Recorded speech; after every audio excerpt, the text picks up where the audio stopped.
terrorism trial of the leader of the indigenous peoples of Biafra, Kanu, on Wednesday was adjourned to October 16 following the Nigerian Medical Association's failure to submit its health assessment report. The Federal High Court in Abuja postponed Wednesday's proceedings after the Medical Association panel requested more time to finalize its findings. The court had previously ordered the president of the Medical Association to constitute a board of medical experts to investigate Nnamdi Kanu's alleged deteriorating health and determine whether DSS medical facilities are adequate for his care or if he should be moved to the National Hospital. The medical report is also expected to determine whether Nnamdi Kanu is fit to stand trial. Meanwhile, Abia State Representative Obi Agwocha, the House Speaker Tajuddin Abbas, engaged in a heated 7-minute confrontation during Tuesday's plenary over Nnamdi Kanu's deteriorating health condition. Agwocha had raised the point of privilege, stating that a letter he submitted on August 26 to the House Speaker, the Attorney General of the Federation, Lateef Fagbemi, and President Bola Ahmed Tinubu regarding Nnamdi Kanu's worsening health has yet to receive any response. He declared Nnamdi Kanu is on the verge of death. Let's take a look. You don't shut me down. You also have the right. It is important, Mr. Speaker, that this House takes cognizance is compromised of the issue of Nnamdi Kanu. That you can bring it up. And I thought that particular position is talking in respect of instances where the issues is beyond your control. But this is not what a letter from you to from yourself to me. Yes, sir. The When letter I is here. have, as a member, Mr. Speaker. direct access to come to my office and seek for explanation. Mr. Speaker, Why? I've been What to do your I have to office. go through this? I've been to your office to seek argue with the speaker. Please. Excuse me, sir. Can you read the order book, rule 6 and section subsection 2? This is more like the same scenario that just played out between Natasha and Akpabio. Let's continue watching. Oh, that was quite chaotic. The speaker had questioned Agwocha's use of point of privilege to demand action, but Agwocha had insisted that it was a matter of life and death, and that House rules entitled him to raise matters of privilege. The speaker ruled him out of order, insisting that, the floor was not the right place for such follow-up.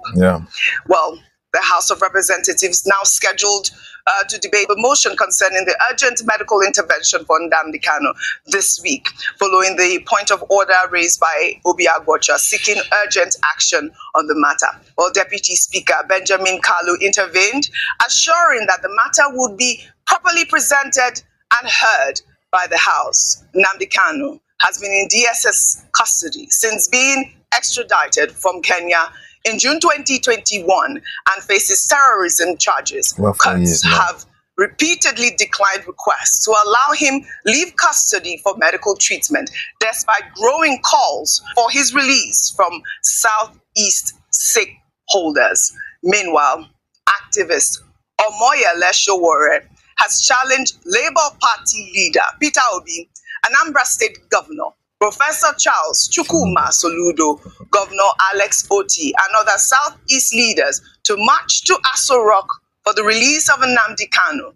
In a post on Tuesday, Sowere said he will set aside his differences with some politicians for one cause, Nnamdi Kanu's release. He declared, "I challenge every politician or person of good conscience from the Southeast who says they want Nnamdi Kanu released to stop the rhetoric. The time for action is now." Sowere vowed to personally lead a peaceful march to the presidential villa, calling on every Southeast leader and concerned Nigerians to join. Sowere has been quite a vocal right now for the Nnamdi Kanu release, obviously because of the lawyers and Nnamdi Kanu's deteriorating health, as it were. They've been campaigning for him to be treated at the National Hospital or even taken out of the country. I mean, he remains innocent until proven guilty at this point. Dr. Abati. Every accused person is innocent until proven guilty, and that's why they deserve fair hearing under Section 36 of the 1999 Constitution. But what are the issues? I'll try to run through them very quickly. Now, Honorable Agoja was saying that Nnamdi Kanu is his constituent, and he has a right to raise an issue to defend the interests of his constituent, quoting Order 6, Rule 2. But the disagreement with the Honorable Speaker, Tajuddin Abbas, was about procedure.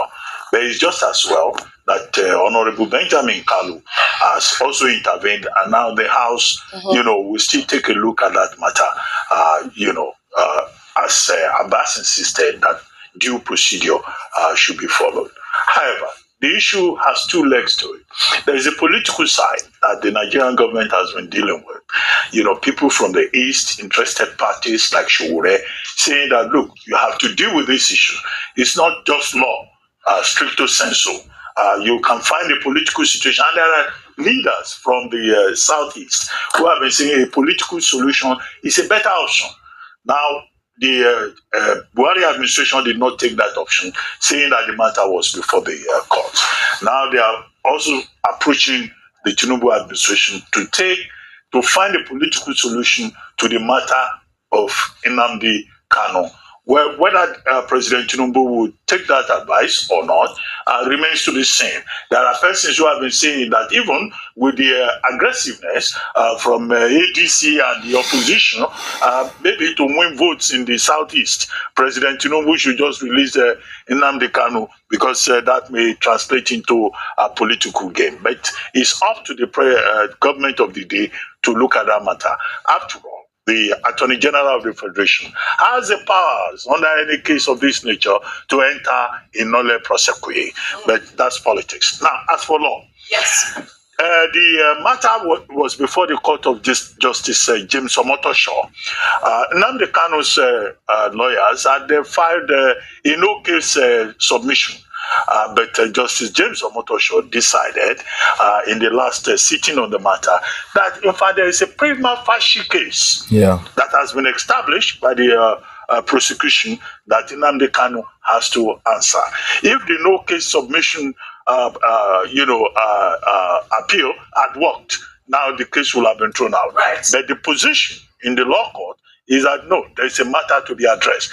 And Justice Omotosho also ruled that, look, in this particular matter, there are terrorism charges that have been established. And there are three that the defense lawyers could not establish a case of extraordinary rendition, which is, that he was abducted, from Kenya and brought to Nigeria by force. So the court, as at this moment, says there is a case to be answered.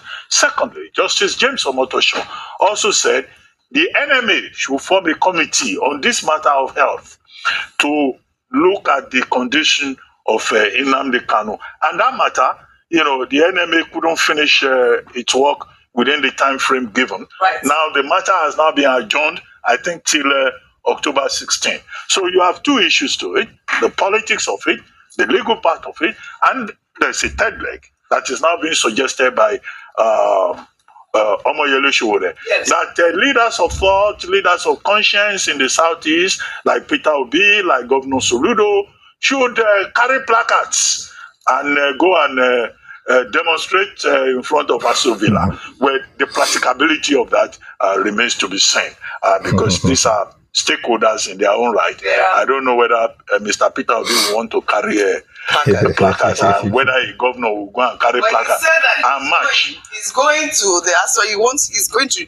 Mr. Peter Obi wants to carry placards. No, I said Omoyele said he's going to go. He can do it. But he's inviting all Nigerians to conscience. The choice is for those leaders from the Southeast. In this country where there is accidental discharge and where policemen are very quick to use tear gas, I don't know who will take that respect. Omoyele Sowere is an activist. Yes, and everyone speaking up at this point, it is their right to speak up for what they see as injustice. Obi Agbocha has been quite vocal. In fact, he's been nominated by Nnamdi Kanu as the chief negotiator with the federal government at this point. We will continue to follow up on the story.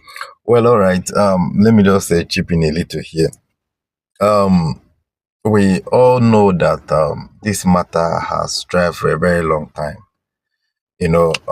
Talking about the rendition and all of that we're just bringing up now. So my question is, what have the court been doing for the past 4 years that this man has been in their custody? What have they been doing? What have they been adjoining all those while up until this now? Why would they want it to escalate up to this point? This is to tell you about the justice system of this country. And this is exactly what the common man is facing in the justice system. You go to court, you not get justice. The matter will strive and strive and strive and strive and will take a whole lot of time, and you will get tired of going to court. Why? That is the question.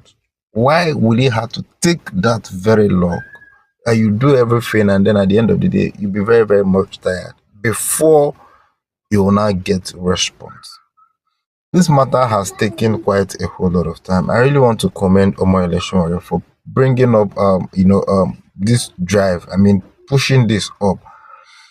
It might not really call for Peter Obi and other stakeholders, to go about carrying placard and all of that. But of course, we know that with this call that he has made, quite a whole lot of Nigerians, especially people from the southeast, should be able to, answer to this call and then put a match to Aso Rock.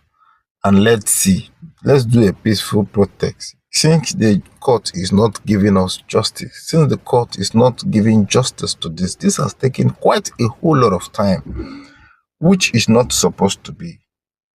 So that is it. I don't feel that it is. I don't know. Anyway, you let us know what you think about this whole thing on the comment section. I just lack words because this Nnamdi Kanu case has lingered and I am tired of talking about it. It has taken much time. Much time. The health status is deteriorating. They should allow him to take care of himself. Of course, we know why this man flew to Kenya where he went for hiding. We all know the reason why. And his house was, it was raided.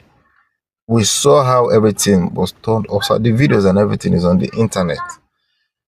So let them just go through this matter and let them treat this once and for all. I just, a whole lot of things is just running on my head.